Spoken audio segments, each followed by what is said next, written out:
आपने भी मदनी साहब का जिक्र किया तो असम की मैं बात करूंगा।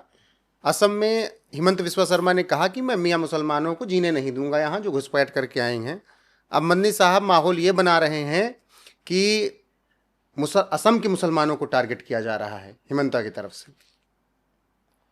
मौलाना महमूद मदनी साहब एक इज्जतदार मौलाना है, लेकिन उनका वहाँ से साम्राज्य चलता है। असम से हम्म। वहाँ से साम्राज्य चलता है जमीयतुल उलमा का, हम्म। जिसकी वजह से वो परेशान है, जिसकी वजह से वो परेशान है। मदनी साहब के साम्राज्य पर हिमंता की नज़र है क्या? उन्हें ज़रूरत भी नहीं है, ठीक है। उन्हें ज़रूरत नहीं है। ये खुद कहते रहते हैं, खुद कहते रहते हैं, अरे जो घुसपैठियां उन्हें निकलवा के ख़त्म करो, जो तुम्हारे आदमी हैं यहाँ वाले लीगल हैं उनको सही से रखो। हम्म। नहीं नहीं, उनको नहीं, उनके लिए क्या कर रहे हैं? अरे भाई उनके लिए क्या कर रहे हैं जो लीगल है? सारी निगाह, सारी ताकत, सारी पावर इनकी इन लीगलों के ऊपर है जो घुसपैठियां मियाँ मुसलमान प्यारे। हैं। और भी कुछ कहेंगे मियाँ मुसलमान के आगे भी कुछ और कहेंगे, आप कहिए। समझे? मैं तो क्या कह सकता हूँ, मैं तो मुसलमान ही कह रहा हूँ। हम्म। उनको जीने दो, हम्म। जो घुसपैठियां हैं उनको उनके मुल्क में भेज के उनकी मदद वहां करो, उन्हें वहां भेजो अगर तुम्हें कुछ भेजना है तो यही तो असम के मुख्यमंत्री कह रहे हैं कि हम यहाँ नहीं रहने देंगे, उनको बाकायदा यहाँ नाश्ता करवाएंगे और अगली शाम को छोड़ देंगे बहुत प्यार से। लेकिन ये इस देश के तमाम मौलवी और मौलानाओं को क्यों समझ में नहीं आ रहा है? वो हिमंता या मैं बीजेपी को सीएम दुश्मन क्यों साहब बता से रहे हैं? आसाम की एक बात कह रहा हूं कि नाश्ता करवा के हम्म। मत छोड़ना। हम्म। कोई जाके वहां मर गया तो कह देगा, आपके ऊपर इल्जाम लगा देगा। लिहाजा आप ऐसा है, इनको ऐसे ही भेज दीजिए नाश्ते के बगैर ही, ताकि ये नमाज फजर सुबह की वहीं जाके पढ़ ले। हम्म। सुबह सूरज न निकलने दीजिए, नमाज फजर ये वहीं जाके पढ़ो तो अच्छा है। जहां जहां के हैं अपनी धरती पे जाके नमाज अदा करें, हम्म। अपनी धरती पे जाके नमाज अदा करें। अच्छा मैं आपसे एक बात पूछ रहा हूँ, जी। कोई आदमी बांग्लादेश से हिंदुस्तान आ गया, हम्म। कोई आदमी पाकिस्तान से आ गया, या कोई आदमी हिंदुस्तान का दुबई में चला गया। हम्म। अगर हिंदू दुबई में चला जाए, दुबई में चला जाए और वहां पूजा करने बैठ जाए बगैर वहां की सरकार की मर्जी के, तो क्या हो जाएगी उसकी पूजा? बिल्कुल नहीं। नहीं। तो क्या ये बगैर मर्जी के इन लीगल जो आए हुए हैं इनकी नमाजें हो जाएंगी इस धरती पे? रोजे हो जाएंगे? नहीं कबूल होगा। अरे भाई इस्लाम कहता है कि गजबी चीज के ऊपर तुम इन लीगल आए हुए, कानून है, हम्म। जिस मुल्क में जा रहे हो उस मुल्क के कानून को फॉलो करो। ये कोई हराम चीज नहीं है कि कोई ऐसा चीज जैसे शराब के हराम है, कोई शराब थोड़ी पिलाई जा रही है। हम्म। पासपोर्ट तुम्हारे उस मुल्क में भी बनता है, इस मुल्क में भी बनता है, वीजा वहां भी लगती है, यहाँ भी लगती है, वीजा लगवा के आइए आप आराम से। तो फिर और आप क्या कुछ कहना चाहेंगे महमूद मदनी साहब? मैं कुछ उनसे सलाह देना चाहेंगे? सलाह कुछ नहीं है, बस उनसे यह है कि अगर आप मुसलमानों के सच्चे और अच्छे साथी हमदर्द हो हम्म। तो हमदर्दी वाले काम करो। हम्म। ये बेहुदा और बेवकूफ़ी के काम उन मुसलमानों को और या उन मुसलमानों के ऊपर राजनीति करने से कोई फ़ायदा नहीं है। हम्म। उनको आप सरकार से कहिए कि इन घुसपैठियों को जल्दी से जल्दी वापस कर दीजिए, और उन्हें वापस चला जाना चाहिए। वो फतवा दे दें कि जितने घुसपैठियाँ हैं वो वापस चले जाएं, लीगल तरीके से आए, इलीगल नहीं रहें, इजाज़त लेके आए सरकार से। लेकिन जब ऐसे तमाम बयान आते हैं तो उसी में तमाम बच्चे खड़े होकर कहते हैं कि हम असम को काट देंगे, फिर जेल में ज़िंदगी बीतती है। शर्जील इमाम की मैं बात कर रहा हूँ। ये कुछ वो नौजवान हैं जो इन्हीं के पाले हुए नौजवान आपके हैं, हिसाब से भटके हुए तो नहीं हैं? इन्हीं के पाले हुए नौजवान हैं, हम्म। समझे, जिन्हें इन बयानों से कुछ मिला नहीं है हम्म। सिवाय इसके कि इनकी बर्बादी हुई है और इन्होंने मुसलमानों को कमज़ोर कर दिया है, हम्म। मुसलमानों को बर्बाद कर दिया, मुसलमानों को ख़त्म कर दिया है। मैं तो ईश्वर से कहूँगा कि ईश्वर इन्हें बुद्धि दे, इन्हें अक्ल आए, इनकी इस्लाह हो, ये राह रास्त पे आ जाए, ये ठीक हो जाएं, हम्म। ये फतवे देने छोड़ दें, ये कुफर और इस्लाम के ऊपर जंग करना छोड़ दें कि कौन काफिर है कौन मुसलमान है। हम्म। ये किसी को काफिर कहते हैं, कोई दूसरा इन्हें काफिर कहता है। इन बातों के अंदर ना पड़े, इंसानियत वाले रास्ते पे चलने के बाद अल्लाह नबी तक पहुँचे। यूजीसी पर मौलाना कौकब जी का टेक क्या है?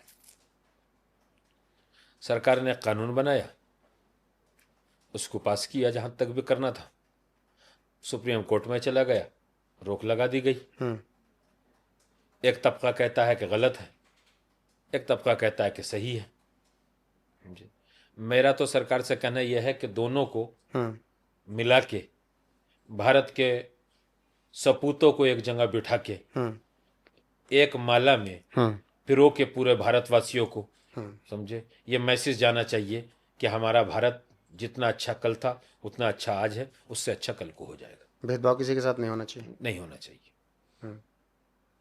नहीं होना चाहिए भेदभाव किसी के साथ।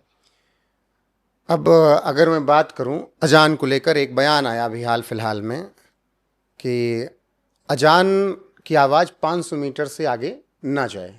ओवैसी के नेता, बिहार से अमौर से विधायक, उन्होंने ये बयान दिया। इसके बाद विवाद खड़ा हो गया है और एक तबका ये भी कह रहा है कि देखो, मुसलमानों को भी समझ में आ रहा है कि अजान की आवाज़ तेज़ नहीं होनी चाहिए। आप क्या कहते हैं? अजान की आवाज़ के लिए माइकों का जो मैटर, लाउड स्पीकर का जो मसला है, उस लाउड स्पीकर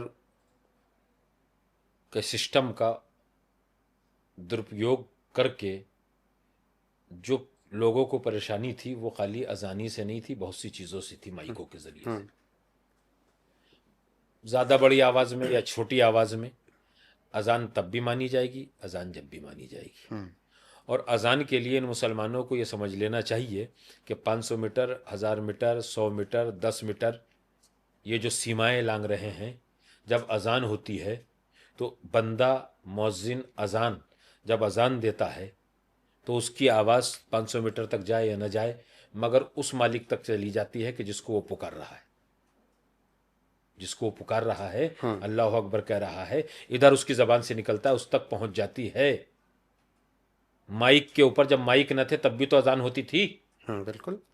जब छोटे माइक थे तब भी अजान होती थी, जब उससे पावरफुल माइक आए तब भी अजान होती थी, और जब सिर्फ माइक थे तब भी अजान होती थी। और आज माइक के बाद जब ये पूरी सोशल मीडिया आ गई तो मक्के में की अजान यहाँ तक सुनाई देती है, यहाँ तक सुनाई देती है। तो आवाज़ तो जाने कहाँ कहाँ तक जाती है, लेकिन उस आवाज़ से किसी की भी अगर कोई ऐसी बात पैदा हो रही है जैसे आजकल होती है हमारे मुल्क में, फिर दूसरे भी त्यौहार होते हैं दूसरी कौमों के, मिल्लतों के, मज़हबों के, तो उससे एक फितना इसी को फितना कहता है इस्लाम। उस पर बहस की ज़रूरत नहीं है, उस पर बहस की ज़रूरत नहीं है। मस्जिद नामी वो उस जगह का है कि जहां हम नमाज पढ़ते हैं, अजान वहीं दी जाती है जहां मस्जिद होती है और जहां बाजमात नमाज होती है। गली कूचों में, सड़कों पे ऐसे अजान कहते फिरना किसी को चिढ़ाने के लिए इस्लाम इजाज़त नहीं देता।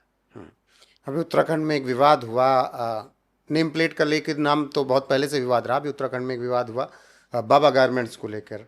मोहम्मद दीपक एक नाम का लड़का आया जिसने बातें की, फिर राहुल गांधी ने कहा वो शेर लड़का है जो देश की एकता और अखंडता को बचा रहा है। Bajrang Dal, BJP, VHP, RSS देश की एकता और अखंडता को बर्बाद कर रहे हैं। राहुल गांधी साहब का तो पुराना इतिहास ही मोहम्मद दीपक वाला है। सही में उनका तो यही है ना। ये तो आप कह सकते हैं। उनका, ये मैं थोड़ी कह रहा हूँ, ये वो खुद कह रहे हैं। भाई फिरोज और गांधी, ये क्या शब्द है? फिरोज और गांधी ये क्या शब्द है? भाई दो शब्द है। फिरोज, फिरोज क्या हमारा शब्द है? क्या गांधी हमारा शब्द है? गांधी भी उनके घर में है, फिरोज भी उनके घर में है। तो फिरोज गांधी तो उनके यहाँ पहले से ही, दीपक और ये दीपक के साथ मोहम्मद दीपक, तो मोहम्मद शब्द उसने लगा लिया, दीपक उसने लगा लिया। वो तो ये बात जो है ना, जो आज गंगा जमनी तहसीब वो तलाश रहे हैं ना, ये उन्हें पहले तलाशनी चाहिए थी कि मुराद